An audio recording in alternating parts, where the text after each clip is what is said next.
नमस्कार दोस्तों। आज 23 जनवरी है। आज सुभाष चंद्र बोस की जयंती है, अर्थात बर्थडे है। उनका जन्म हुआ था 23 जनवरी 1897 में।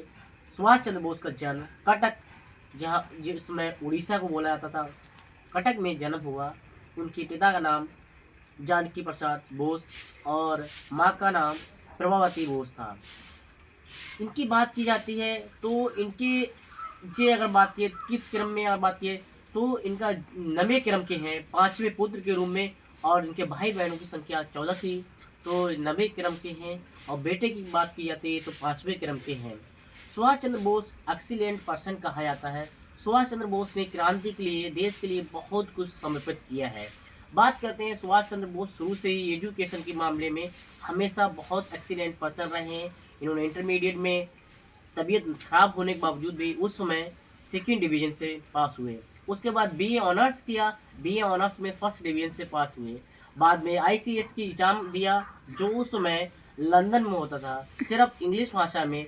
उस समय आईसीएस का एग्जाम दिया और फोर्थ स्थान पे आए। आईसीएस जैसे इस समय आईएएस ऑफिसर होता है, उस समय आईसीएस जो था वो आईएएस की तरह था। उसमें इन्होंने एग्जाम लंदन में दिया और इंग्लिश भाषा में होता था और फोर्थ स्थान प्राप्त किया। तो सुभाष चंद्र बोस उस समय इन्होंने आईसीएस की परीक्षा पास की और परीक्षा पास करने के बावजूद इन्होंने आईसीएस परीक्षा से रिजाइन दे दिया। कुछ कारण रहे, उसके रिजाइन देने के बाद 1921 में पहली बार महात्मा गांधी से मिलते हैं। और महात्मा गांधी के साथ मिलते उसमें असहयोग आंदोलन चल रहा था, उन्हीं में शामिल हो जाते हैं। तो सुभाष चंद्र बोस की अगर बात की जाए, जर्नी की बात की जाए, तो सुभाष चंद्र बोस एक बहुत बड़े क्रांतिकारी हैं, जिन्होंने जय हिंद और तुम मुझे खून दो, मैं तुम्हें आज़ादी दूंगा जैसे तमाम नारे दिए। और देश के लिए एक ऐसा भगत सिंह हुए, सुखदेव हुए, राजगुरु हुए और तमाम नेताओं ने, तमाम जो गरम दल के जो थे, उनमें सबसे बढ़कर आज सुभाष चंद्र बोस का जो है नाम है वो सर्वोपरि है। और करोड़ों हिंदुओं, करोड़ों दिलों में राज करते हैं।